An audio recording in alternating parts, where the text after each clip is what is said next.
A massive fire destroyed a well-known South Georgia produce stand here recently in Miller County, the Corn Crib. That massive fire destroyed it, and customers across the region are being impacted now, and including that local farmer's livelihood. Ashanti Drake joins us now with more on what's going on with that. Ashanti.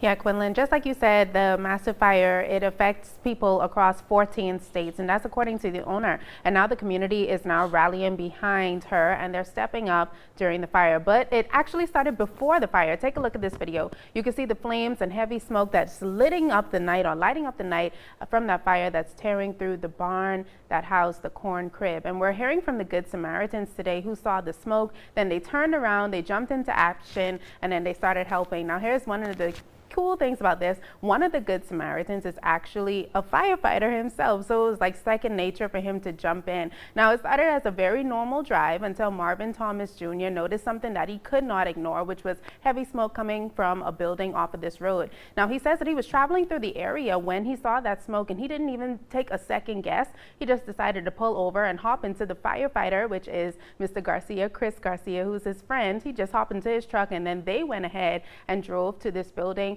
Mr. Garcia found a hose and he got straight into action. And he says, again, he credits that to his firefighter experience for the past 14 years. And Mr. Marvin, he said that it was second nature for him. He knows that he has been placed on this earth just to help people. And they just went right into action. And we actually have some sound from them with them explaining what they saw.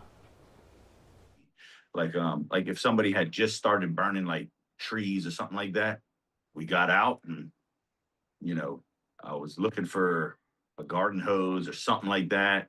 I tell people all the time, I feel like God placed me on this earth to help people because I'm always at the right place at the right time with bad situations. You know what I'm saying? Like I hate that.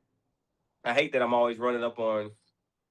This is not my first time running on a building that's on fire. I hate running up on something like that or people run out of gas, but I love to do it. You know, it's just what I love to do, and it's sad, you know. You don't want to see anybody go through that because you don't know how hard they work to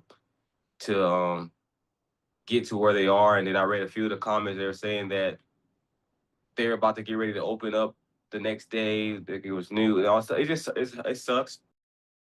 Owner Hope Hurd posted on Facebook saying that this loss is extremely devastating, but she's also thanking this community for their support already, and that support is already pouring in. She also says that the Corn Crib served customers not just in Southwest Georgia, but again across 14 states, making the impact of this fire far bigger than just one location. Now, we're told that the loss includes both the structure and the produce inside, but people who saw the fire says that they stopped again just to help out until crews came in, but unfortunately the flames moved a little bit too fast. Wow. And that was really something, incredible images there of that fire, and it's just great to see that there are still good people here out in the world. And like you said, they jumped into action. It's really remarkable too. You mentioned 14 states. 14 states, and yeah. I was looking at the corn crib itself and just some of the produce that they have. They do corn, of course, and tomatoes and a lot of fruits and vegetables, and she sends these across 14 states. But then one of the comments from some of the customers who support her, Hope, they said that she actually supplies the farmers market down there in Blakely. So this is a big loss, not just for her, which is also her livelihood, but for a lot of people who depend on her to get their fresh produce. I mean, just look at that fire. Can you imagine just seeing this in the middle of the night and you just say, well, we're going to try to find a garden hose, and just look, you can see Mr. Garcia running around there. He's looking for that hose that he picks up and he is going into action. But of course, you know, you can't really do much with a garden hose and that massive fire, but he was able to communicate with officials while Mr. Marvin was on the phone and just tell them exactly what he's working with, and just at the right place at the right time. Yeah, looking forward to see how they rebuild from this and bounce back.